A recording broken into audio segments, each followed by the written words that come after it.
Movie की starting एक couple को दिखाते हुए होती है जो कि कैंपिंग पर आए होते हैं। तभी हम उसी जंगल में एक एलियन शिप को लैंड होते हुए देख पाते हैं। वहीं वो कपल भी इंजॉय कर रहे होते हैं। तभी वहाँ वो एलियन आकर उन दोनों को मार देता है। इसके बाद सीन शिफ्ट होकर फॉरेस्ट रेंजर को दिखाया जाता है। यहाँ पर एक माइक नाम का ऑफिसर होता है। माइक अपनी बेटी कैसी से कहता है कि जेनी आई है। तब हमें पता लगता है कि माइक की वाइफ की डेथ हो चुकी है और जेनी माइक की पहले गर्लफ्रेंड रह चुकी है। इसके बाद न्यूज़ दिखाया जाता है जिसमें बताया जाता है कि जंगल में आग लग गई है और ये आग बढ़ती ही जा रही है। तब हम कैसी को देखते हैं जो कि टीवी चलाने की कोशिश कर रही होती है। तब माइक कैसी को बताता है कि शायद आग की वजह से नेटवर्क में प्रॉब्लम हो गई होगी। इसके बाद हम जिम नाम के एक लड़के को देखते हैं जो कि कैसी से प्यार करता है और उससे मिलने आया है, लेकिन ये सब माइक को पसंद नहीं आता। तब जेनी माइक को समझाती है कि कैसी को उसी के उम्र के लोगों के साथ रहना चाहिए, ये उसके लिए ठीक होगा। तभी माइक के पास एक कॉल आती है और वो वहाँ से जंगल की तरफ चला जाता है। जब माइक जंगल में जाता है तो उसे यहाँ पर कुछ लोग मिलते हैं जो कि यहाँ पर कैंपिंग करने आए होते हैं। माइक उन्हें यहाँ से जाने के लिए कहता है तो वो लोग भी यहाँ से जाने के लिए मान जाते हैं। जब माइक यहाँ से चला जाता है तब उन्हीं में से एक लड़की पूछती है कि क्या हम सच में यहाँ से जा रहे हैं, पर वो आदमी कहता है कि नहीं, हम यहीं पर रहकर पार्टी करेंगे। आगे जाकर माइक को कुछ और लोग मिलते हैं। माइक उन्हें बताता है कि जंगल में आग बढ़ती जा रही है, इसलिए तुम्हें यहाँ से निकलना होगा। माइक ये कहकर वहाँ से चला जाता है।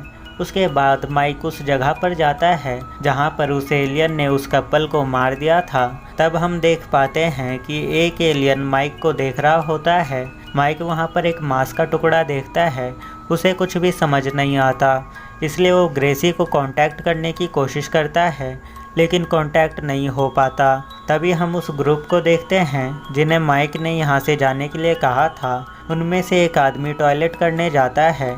तब अचानक से उसके चीखने की आवाज़ आती है। उसकी आवाज़ सुनकर एक आदमी वहाँ जाता है, लेकिन वो एलियन उसे भी मारकर खा जाता है। तब हम माइक को देखते हैं जिसके पास ग्रेसी आया होता है। ग्रेसी बताता है कि कल से ही सारे रेडियो सिग्नल बंद है, जिससे कि वो किसी को भी कांटेक्ट नहीं कर पा रहे हैं। फिर माइक ग्रेसी को उस मांस के टुकड़े को दिखाने लगता है, पर वो मांस का टुकड़ा वहाँ पर नहीं, जिस वजह से इन्हें लगता है कि ये काम किसी शेर का हो सकता है। तभी वहाँ पर बाबर नाम का एक आदमी अपनी टीम के साथ आ जाता है और वो ग्रेसी को बताता है कि कल रात मैंने एक एलियन यूएफओ को देखा, लेकिन माइक और ग्रेसी उसकी बातों पर यकीन नहीं करते। इसके बाद बाबर बताता है कि अगर ऐसी कोई चीज़ अर्थ पर उतरती है तो इलेक्ट्रॉनिक चीज़ें चलना बंद हो जाती है।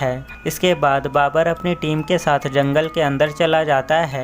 माइक और ग्रेसी बातें ही कर रहे होते हैं। तभी इन्हें किसी के चीखने की आवाज़ें आने लगती है। वहां जाकर देखने पर पता चलता है कि बाबर और उसकी पूरी टीम मरी पड़ी हुई है। माइक को एलियन की कटी हुई उंगलियां देखने को मिलती है। ये देखकर माइक कहता है कि मैंने ऐसी चीज़ आज से पहले कभी नहीं देखी।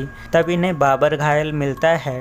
ये दोनों बाबर से पूछते हैं कि ये सब कैसे हुआ, लेकिन बाबर कुछ बताने से पहले ही मर जाता है। फिर माइक ग्रेसी से कहता है कि हमें यहाँ से चलना चाहिए, यहाँ खतरा हो सकता है। यहाँ से जाने से पहले ग्रेसी रेडियो के सिग्नल ढूंढने लगता है। तभी इन्हें यूएफओ दिखता है। ये देखकर माइक कहता है कि शायद बाबर ठीक कह रहा था। तब माइक एक पेड़ पर एलियन को देखता है। ये देखकर वो दोनों यहाँ से भागने लगते हैं। एलियन भी इनका पीछा करने लगता है। जब माइक घर वापस आता है तो वहाँ पर पहले से ही बहुत सारे लोग होते हैं। माइक जेनी से पूछता है कि ये लोग यहाँ पर क्या कर रहे हैं। तब जेनी बताती है कि ये लोग आग की वजह से घाटी के पार नहीं जा पाए और यहाँ पर आ गए। जेनी माइक से पूछती है कि रेडियो काम क्यों नहीं कर रहा है। तब माइक कहता है कि पता नहीं, कुछ लोग पानी के अंदर होते हैं। तो माइक उन्हें पानी से निकलने के लिए कहता है। इससे पहले कि माइक उन्हें कुछ बता पाता, एलियन वहां आ जाते हैं और सारे लोगों को मारने लगते हैं। माइक कुछ लोगों को बचाकर अपने घर के अंदर ले आता है और सारे खिड़की और दरवाजे को बंद कर देता है। जेनी बाहर से एक आदमी को बचाकर लाती है, लेकिन उसका पैर बहुत बुरी तरह से जख्मी होता है। तब जेनी कहती है कि अगर हमने इस आदमी का पैर नहीं काटा तो ये मर जाएगा। वो आदमी अपना पैर कटवाने के लिए तैयार हो जाता है, लेकिन इनके पास कुछ भी ऐसा नहीं होता जिससे कि वो लोग ब्रेन का पैर काट सके। तब माइक घर के बाहर से आरी लेने जाता है। किसी तरह से वो आरी अंदर ले आता है। जेनी माइक को कुछ पेन किलर देने के लिए कहती है, लेकिन घर में ऐसी कोई भी पेन किलर नहीं होती। तब जिम आकर कहता है कि मुझे लोगों को बेहोश करने की टेक्निक आती है। जिम ब्रेन को बेहोश कर देता है और जेनी ब्रेन का पैर काट देती है। उसके बाद केसी एक आदमी को देखती है जो कि जख्मी होता है और वो धीरे धीरे इनके घर की तरफ बढ़ रहा होता है। केसी उसे बचाने के लिए कहती है तो ग्रेसी कहता है कि हमें जैसे ही मौका मिलेगा हम उसे अंदर ले आएंगे। इसके बाद केसी जेनी के पास जाकर ब्रेन के बारे में पूछती है। जेनी केसी को ब्रेन का ख्याल रखने के लिए कहती है। इसके बाद ये सभी उस जख्मी आदमी को देखने लगते हैं। जिम कहता है कि हमें कुछ ऐसा करना होगा जिससे कि उन एलियंस का ध्यान भटक सके और उस आदमी को बचाया जा सके। पर वहाँ पर मौजूद एक लड़की कहती है कि अगर हमने ऐसा कुछ भी किया तो वो लोग हमें भी मार देंगे। तब ग्रेसी उस लड़की को चुप होने के लिए कहता है। जिम कहता है कि मेरी बाइक बाहर खड़ी है, अगर मैं उसे लेकर भागूंगा तो उनका ध्यान मेरी तरफ हो जाएगा। लेकिन माइक उसे ऐसा करने से मना कर देता है और कहता है कि आज की रात हम यहीं पर रुकेंगे। फिर जेनी और जिम उस आदमी को देखने लगते हैं। वो आदमी धीरे धीरे रेंगता हुआ इनके घर की तरफ बढ़ रहा होता है, लेकिन तभी वहाँ पर एलियन आकर उस आदमी को मार देता है।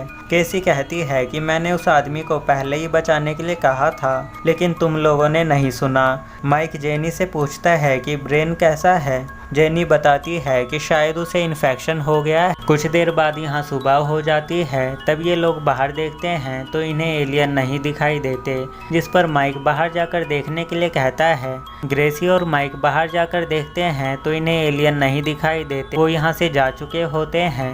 ग्रेसी तब कहता है कि अगर हमने उस यूएफओ को तोड़ दिया तो हम रेडियो से कहीं भी कांटेक्ट कर पाएंगे और अपने लिए मदद बुला सकते हैं। तब ये दोनों उस यूएफओ के पास जाने का फैसला करते हैं। वो लोग अंदर जाते हैं तो जेनी बताती है कि ब्रेन का पैर दोबारा की तरह बढ़ने लगा है। तब ग्रेसी जिम को बाइक से मदद बुलाने के लिए कहता है तो जिम बाइक लेकर मदद बुलाने के लिए चला जाता है। इसके बाद ग्रेसी कहता है कि हम उस यूएफओ को तोड़ने जा रहे हैं, जिसकी वजह से रेडियो काम नहीं कर रहा है। तब केसी कहती है कि जिम गया तो है, क्या आपको नहीं लगता कि जिम ये काम कर सकता है? तब ग्रेसी कहता है कि हमें एक ही प्लान के भरोसे नहीं बैठना चाहिए, हमें एक बैकअप प्लान भी रखना चाहिए। सीन शिफ्ट होकर जिम को दिखाया जाता है, जिसके पीछे बहुत सारे एलियन पड़ चुके होते हैं। दूसरी तरफ माइक और ग्रेसी उस यूएफओ को तोड़ने के लिए निकल जाते हैं। अंदर ब्रेन अपने पैर को देखकर हैरान हो जाता है, क्योंकि उसका पैर पहले की तरह ठीक हो जाता है।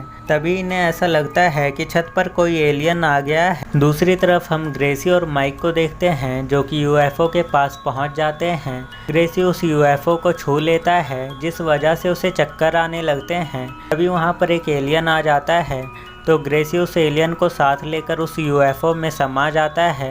ये सब देखकर माइक वहां से गाड़ी लेकर निकल जाता है। दूसरी तरफ मैरी गुस्से में घर से बाहर चली जाती है कि मैं उस एलियन को मार दूंगी, लेकिन जब वो एलियन सामने आता है तो वो डर के भागने लगती है। जेनी कैसी से कहती है कि तुम जाकर कार में बैठो, मैं ब्रेन को लेकर आती हूँ। कैसी कार में जाती है तो उसे मैरी दिखती है। तब वो मैरी की हेल्प करने के लिए उस एलियन को कार से उड़ा देती है, जिस वजह से कार भी पलट जाती है। जेनी आकर कैसी को कार से निकालती है। तभी वहाँ पर माइक भी आ जाता है, लेकिन वो एलियन अभी भी जिंदा होता है। तब माइक उस एलियन को भी मार देता है। तभी वहाँ पर जिम भी आ जाता है, इसका मतलब वो भी एलियन से बच गया था। तब जेनी कहती है कि ब्रेन कहाँ चला गया, उन्होंने तो उसे यहीं पर छोड़ा था। इसके बाद ये लोग जंगल से जाने लगते हैं। दूसरी तरफ हम ब्रेन को देखते हैं, जिसके पास यूएफओ जैसे छोटे छोटे अंडे होते हैं और ब्रेन भी अब एक एलियन बन चुका होता है।